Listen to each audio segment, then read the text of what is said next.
What's up, everybody? Thralls Metal here once again. I'm Necrotic. I'm Jammin John. And we have yet another album review for you, and one that was on our list because we went over their last album, and that's where we got into them. And we figured we might as well follow up with them. So we are going over the latest offering from Tithe, Communion in Anguish. This also comes out on the 19th of September on Profound Lore Records. This band formed in 2017 in Portland, Oregon. This is their third album overall. Again, we went over their last one, Inverse Rapture. It was a distant, sprawling, twisted, dark listen for damn sure. And in the archives, this band is listed as both deathdoom and grindcore, which, like, I mean, kind of, but like that's like a really weird pairing still. Yeah, it's kind of along those lines. It's a whole lot more than that, and like there's definitely some grindy shit fits. There's grindy shit fits all over this record. Hell, at least 4, if not 5 songs on this 7-track album have like grindy shit fits in them, but there's a whole lot more by way of other things. Yeah, and this also features members of Lord Dying and Drouth, and yeah, I don't know, like when it comes down to this band's overall style, I feel like you could say like blackened death metal or dissonant death metal, and I think that would cover like a good chunk of it. The opening track, Nostrum, comes in with like savage death metal riffs. Honestly, it sounds like an old incantation album, like right from the rip. Yeah. But with riff changes in this band, riff changes are almost always like stylistic changes, because that shifts into like these more atmospheric dissonant melodies.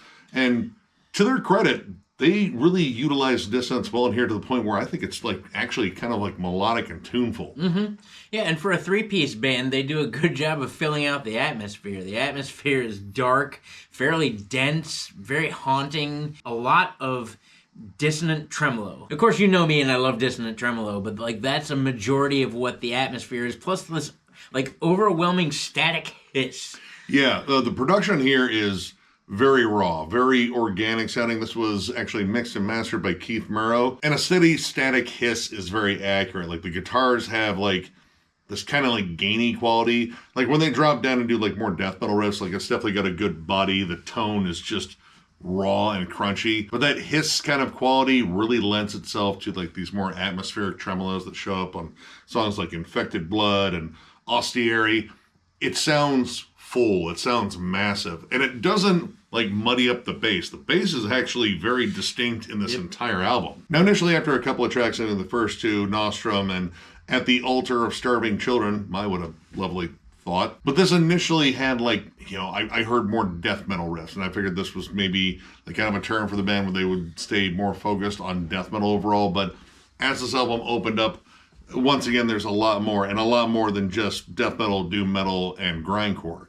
Granted, again, grindy fits all over the place. At the Altar of Starving Children has a pretty pronounced grindcore moment where you get into like those fierce down-picked riffs and like those really short tremolo, you know, changes and such, and blast beats. And I mean, blast beats are a big thing on this album anyway. But there's a lot of like blackened moments on here, like straight up black metal, like Austieri and Infected Blood in particular have, I mean, the only way I could describe it is like black metal, but black metal done in different ways. And that's kind of the thing here, is like they definitely do all of these little subgenres and kind of blend them together and, you know, arrange them in these songs, but they're not always like the most traditional approach to them. Infected Blood comes in with probably some of the brightest, most shimmering melodies on the entire album. Lots of droning tremolos. It kind of has more of like a post-black metal quality, like almost kind of like Death Heaven, which is not a dig. The last Death Heaven, I think, is actually awesome. But then at the same time, it also has one of the first moments where you really get, like, defined riffs. Like, there's a really cool riffy gallop that goes on during the bridge. And at that point in the game, there's not too many moments where that happens. Like, for the most part, for the first 4 songs, you're looking at mostly blackened tremolo. And then after that moment, you kind of get, like, this little, like, blackened mastodon section. It's in the melodies, for sure. It sounds like some melodies off of Remission, like when they were kind of first toying with putting bigger melodies into their songs, like before Mastodon got really defined for I heard Leviathan, like I instantly thought of like like some of the noodly transitions on Megalodon. But either way, like kind of the same era of Mastodon there. And then after that, it's kind of off to the races as far as riffs are concerned. In fact, the last three songs, Infected Blood, Shallow Grave of Karmic Retribution, and Burn the Throne of God, are all the most riffy songs on the album by far. Infected Blood was definitely like kind of a interesting like turning point in the album too, because it started off very bright and shimmering. You had these like very agonized vocals out front, and then it shifted to like something decidedly more brutal, more riff oriented, definitely chuggy, like good fucking solid groove to it too. And then after that, like you said, the remaining two tracks really do kind of like open up the riff wheelhouse quite a bit. Shallow Grave of Karmic Retribution, probably my favorite song on the album, honestly. It is one of the most dynamic songs I think I've heard from this band in general. It has elements of like kind of everything in their wheelhouse, plus more. Like the opening to the song comes in with these, it's like stoner doom, but it's a very pleasant melody. Like again, kind of that shimmering quality. Honestly, it reminded me a lot of like Cave In, like a kind of like a Cave In sort of riff, but then you get these big pronounced chuggy death doom sections, and it kind of goes back and forth. And that's like a big thing with this band, is going back and forth between like distinctly different styles. And you get these really interesting contrasts. That's also carried by the vocals too, which there are two members that do the vocals, the guitarist and the bassist, and they have decidedly different styles. One is just deep, nasty death metal roars. Like Primitive Man style. Oh, yeah. Like Ethan from Primitive Man. It's got that kind of delivery to it. Like big, ugly, booming, ugly growls. And then you have these desperate, agonized, like kind of yelping vocals. Like it's hard to describe. Like the best way I could describe it is if you took John Tardy and then choked him, which don't do that. John Tardy is a nice guy. But if you kind of squeezed his throat while he was doing his distinct roars, you would kind of get that, because they feel like they're just, I don't know, like there's so much pressure on the vocal cords as he's doing them. I got a lot of vibes of Obscene. Kyle Shaw from Obscene, rest in peace, Obscene. But yeah, I got a lot of those vibes too, like the anguished, like almost like blood-curdling yelps or screams or whatever. The ones that sound like they really hurt. Yeah. That's what that guy sounds like. Like Martin Van Drunen, ghoulish sort of delivery. And those transitions, generally with these riffs also come with the transitions and vocals. And again, you get this like contrast and moods, like, yes, it's dark and evil. Oh, wait, no, this is just sorrowful. And Shallow Grave of Karmic Retribution, I think, is where it really comes together. The funeral doom moments on there are heavy. Like these descending crawls, like it sounds like they're either crawling to the grave or out of the grave, dealer's choice there. But this one breaks into like, again, like all of their stuff. There's like a couple of grindy moments. There's dissonant death metal / blackened death metal in it. And all these parts really stand out, and they all kind of play off of one another. And pretty much it's just like open season on riffs. Like it's just a field of wild riffs, and they're just fucking picking them all off. And the production really does play into all this, because the fact that it's so raw and so like, visceral sounding, it feels like there's like this like haze over the entire album. And while for the most part I think everything's very clear, like everything has room to stand out, there are elements that I like that, some points feel a little bit muffled. Like the vocals, for example. Sometimes they feel pushed far enough in the background where they kind of get drowned out, but you can still hear them, and they become kind of like, you make out only a few words here and there, and it becomes like this ghostly presence in the back of the song, which adds to the very, very haunting nature of this album. A lot of this, it didn't put off like that, like, yes, this is brutal, this is evil. This put off like more of a like, God, this is just like someone being fucking tortured emotionally. Possibly physically, too. I'm not going to rule that out. Yeah, there's not a lot in here that I would call inherently evil. Like, Burn the Throne of God, I think, because that song seems to be a little bit more death metal-centric overall, just because of the, not only the amount of riffs, but, like, the heft behind them. Like, there are some downright Morbid Angel chugs going on in there, and of course, I love that. We both love that, for sure. But that would be about the only song that I would state was evil as far as the atmosphere was concerned, or as far as the overall tone was concerned. Yeah, there's always like melodies that show up, and again, they're not like the most traditional representation of like, these different cells. Like, even their Death Doom moment, it didn't necessarily feel like Death Doom entirely. Like, there's like Stoner Doom and like Funeral Doom kind of woven around the Death Doom, and it just gives it a different sort of vibe. And, that shows in a lot of the melodies in here. Like, Ostiary has these like lurching, like melodic harmonies. Yeah. They're still very dissonant and very cold, but they do generate a lot of hooks. And again, as I said, to their credit, they utilize dissonances more than just like an atmospheric thing. It also becomes like a big part of the melodies in terms of like repeating hooks on here. Yeah, this became like, I don't know, like kind of like listening to like Mortiferum, Caustic Wound, and I don't know, something like Altars and Burnt by the Sun all at the same time. Like, there's a lot of different things going on here, and for the most part, I think it really does gel well. There are points in here where I do feel it drags a little bit, and it's only 35 minutes, so, I mean, that does say something when something kind of drags for too long on a 35-minute album. Yeah, one of the most monotonous riffs I found was in At the Altar of Starving Children. There's a melody that goes on at least for half that song, and it's a fairly lengthy song. It's almost 7 minutes, but I'd say for a good half of that song, there's just a repeating melody just over and over and over again. Like, and at first it was kind of cool because it's swirling and it's haunting and like, yeah, that was pretty neat. But then as we got into the second or third minute of it, I was like, all right, come on, give me something else. Yeah, I mean, they kind of break it up with like some fills and such, but it just returns to that same melody, and like, you're kind of laying on that for a long time. Like, I could say the same for Infected Blood because the entire back half of that is that big chuggy riff.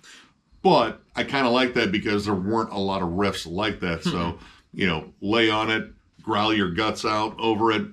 I'm totally cool with that. Yeah.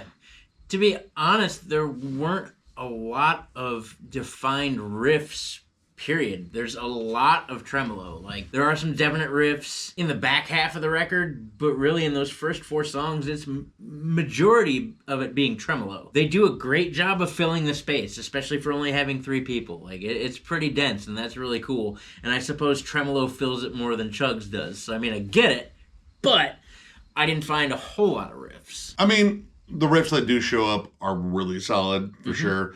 And again, like, I think a lot of this was about blending these styles together to create something that, like really does kind of stand out as their own. And to their credit, I do think this has like kind of a unique appeal. And a lot of it has to do with like the melodies they choose. Like, the riff changes are really creative, like pretty fucking clever at times. And again, that constant shifting from like aggro to like completely like despondent and defeated to fucking just being tortured. This thing's like an emotional roller coaster, and there's like none of the good emotions on here. Like, they're all fucking bad. But that constant contrast on here really did keep it pretty interesting, and I would definitely say I like this one more than Inverse Rapture overall. So overall, I'm gonna give this 4 stars. I was kind of wavering on the 3.5 mark, but I don't know. I think there's like, just like more to this. Like, they kind of refined the sound a little bit. And again, their blend of different stuff in here, like, again, you'll see Death, Doom, and Grindcore on the archives. Trust me, it's more than that. There's a lot of like dissonant death metal and a lot of black metal in here, and it's used pretty effectively. The vocals are both just brutal and harrowing at the same time, and the songwriting is just kind of clever. Like, again, like these kind of like non-traditional approaches to like some of these, like tried and true tropes, like Death Doom and death metal and black metal. Like, some of these riffs are pretty unique and have like some really interesting character to them. There's definitely a couple moments in here that definitely do drag for me on here, but nothing that really hurt this album overall. I thought this was a pretty enjoyable listen.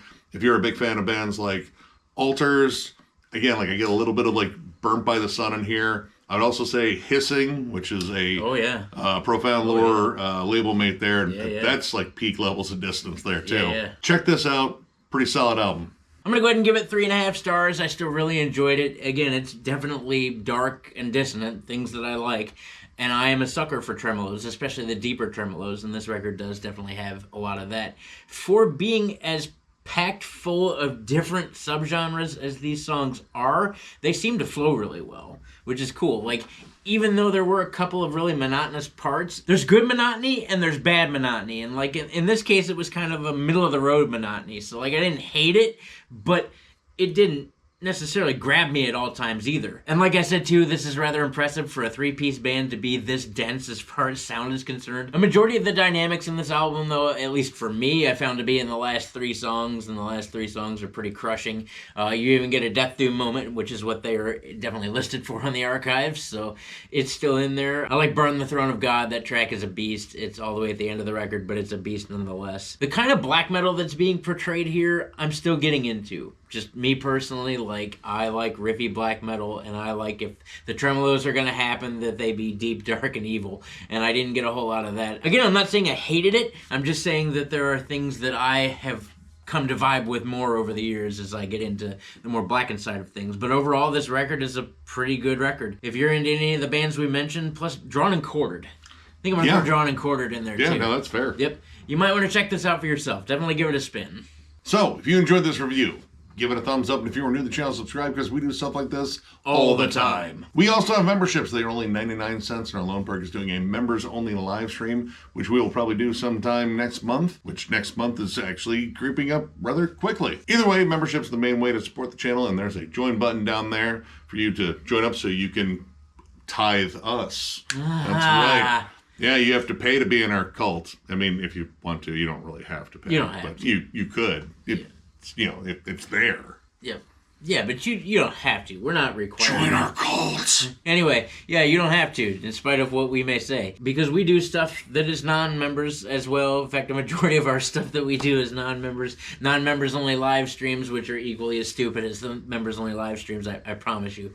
Tons of album reviews, discography rankings, multiple discussion forums, multiple talking segments. We just do all metal all the time. We do it for you guys because, goddammit, we appreciate you. Thank you for being here. Thank you for being a part of this channel. As we've been talking about, we just passed 22,000 subscribers, which is wild as shit.